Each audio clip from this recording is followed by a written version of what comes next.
وصلنا في الحلقة الأولى لما زوجة عبد الفتاح الأسري رفضت وجود مسعود ولمت هدومها ومشيت.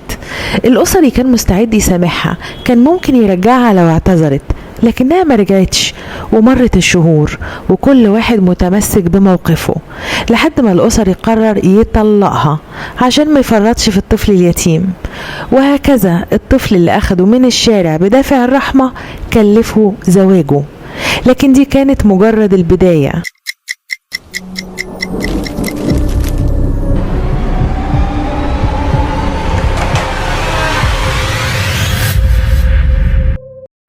بعد انفصاله عن زوجته الأسري غرق في الشغل أكتر.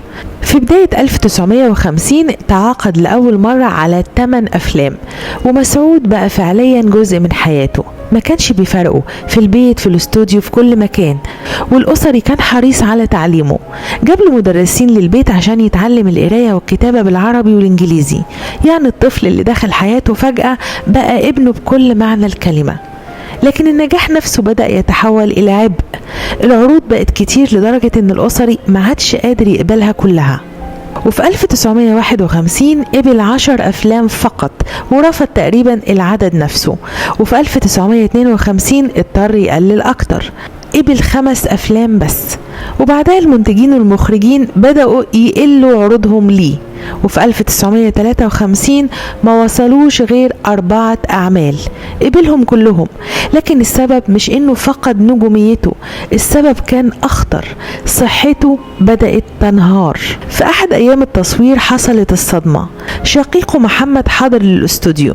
الأسري افتكر انه جاي في حاجة عادية، لكن محمد كان جاي بخبر، والدتهم ماتت. الخبر نزل عليه كالصاعقة. الأسري وقع مغمى عليه واتنقل للمستشفى، وهناك اكتشفوا انه مصاب بمرض السكر.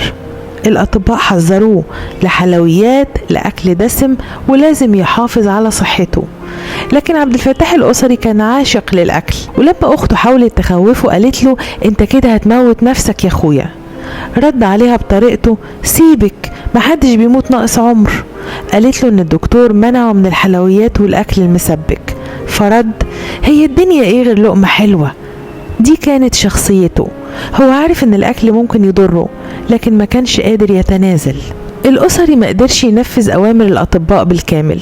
الحاجة الوحيدة اللي عملها إنه قلل الشغل عشان ما يرهقش نفسه، لكن ده كان ليه تمن. المنتجين والمخرجين بدأوا يحجموا عنه، وفي الوقت نفسه كان في فراغ كبير في حياته.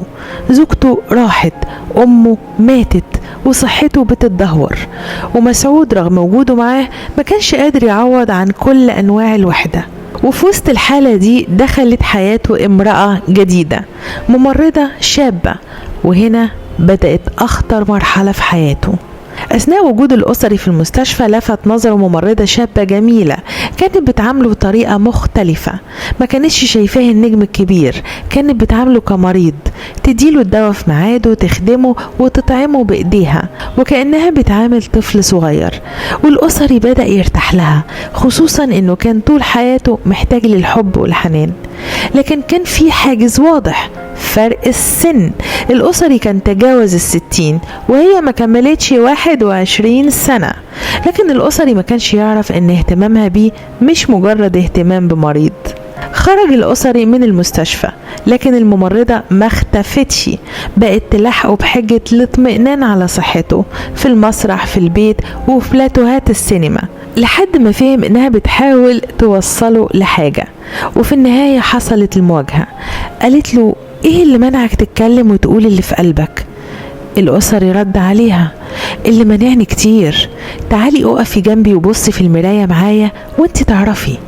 كان يقصد فرق السن، لكنها ردت الراجل مش بشكله يا عبده. وهنا الأسري بدأ يصدق انه ممكن فعلا يكون في حد بيحبه لشخصه، مش لشهرته مش لفلوسه، لكن لانه هو. وده بالظبط كان اخطر شيء ممكن يحصل له. الممرضة اسمها سهام، كانت من أسرة فقيرة، والأسري حسب الروايات المتداولة وقع في حبها بسرعة. هو كان شايف فيها الزوجة والممرضة والحنان اللي افتقده، وكان نفسه ان الزواج الرابع يعوضه عن كل اللي عاشه. وفعلا اتجوزها، والأول مرة من فترة طويلة بدأ الأسري يشعر بالسعادة. سهام بقت زوجته وممرضته ومديرة أعماله وربة بيته، وكانت بتعمله الأكل اللي بيحبه، حتى الأكلات اللي الأطباء حذروه منها. والأسري رجع لنشاطه ورجع للشغل. سنة 1960 قدم 4 أفلام: بنات بحري، سكر هانم، شجرة العائلة، وبين إيديك. وكمان قدم مسرحيتين مع فرقة إسماعيل ياسين: حماتي في التلفزيون ومنافق للإيجار. وفي سنة 1961 قدم مسرحية يا الدفع يا الحبس. وفي سنة 62 قدم فيلم انسى الدنيا. يعني الراجل اللي كانت صحته بتتدهور رجع تاني للحياة. لكن كان في سؤال واحد لسه ما اتحلش. مرت 4 سنين على جوازه من سهام، والأسري لسه ما خلفش. وهنا حسب الرواية أدركت سهام إن دي نقطة ضعف كبيرة جدا عنده، فبدأت تلمح له بالانفصال. قالت له يمكن لو كل واحد فينا شاف نصيبه مع حد تاني ربنا يرزقنا بعيال. الأسري اتصدم: أنا مش عايز عيال، انتي كفاية عليا. لكنها استمرت وقالت له انها خايفة لو حصل له حاجة تتبهدل من بعده، خصوصا ان عيلته مش راضية عن جوازهم. الأسري بدأ يخاف، مش من الطلاق لكن من فكرة انها تسيبه، لانه كان شايف فيها اخر فرصة للحب والامان. فقال لها عشان كده انا هعمل اللي يضمن لك حياتك من بعدي. وهنا اتخذ القرار اللي هيقلب حياته بالكامل. الأسري قرر يكتب لها كل ثروته، مش جزء، مش مبلغ، كل أملاكه، حتى البيت اللي عاش فيه حياته. كان عايز يضمن إنها ما تخافش من المستقبل، وعايز يطمن إنها هتفضل معاه. كان فاكر إنه كده بيشتري الأمان ويضمن الحب والوفاء. لكن بعد شهر واحد بس من كتابة كل أملاكه باسمها بدأت معاملتها تتغير. المرأة التي دخلت حياته كممرضة رحيمة، واللي كانت بتطعمه بإيديها، واللي كان شايفها ملاك الرحمة، بدأت تظهر منها شخصية مختلفة تماما. والأسري نفسه بدأ يكتشف إن أكبر خطأ في حياته يمكن ما كانش إنه اتجوزها، ولا إنه حبها، ولا حتى إنه فرق السن ما كانش منعه.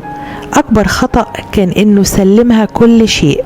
وهنا لازم نقف لحظة. سهام حسب الروايات المتداولة استغلته وتحولت معاملتها ليه بعد حصولها على أملاكه. وحياة الأسري بعد ما كتب لسهام كل حاجة دخلت واحدة من أكتر مراحلها قسوة. والراجل اللي كان فاكر إنه أخيرا لقى الأمان كان على وشك يخسر كل حاجة: فلوسه وبيته وصحته، وربما حتى قدرته على معرفة الحقيقة من الوهم. السؤال اللي هيفتح الجزء الجاي: بعد ما كتب عبد الفتاح الأسري كل ثروته لسهام، ايه اللي حصل لما بدأت الحقيقة تظهر؟ وليه النهاية كانت أقسى من مجرد خسارة فلوس؟ لأن اللي جاي هو الفصل اللي فيه مأساة الأسري هتخرج من مجرد قصة جواز فاشل تتحول إلى واحدة من أشهر وأوجع الحكايات في تاريخ الفن المصري.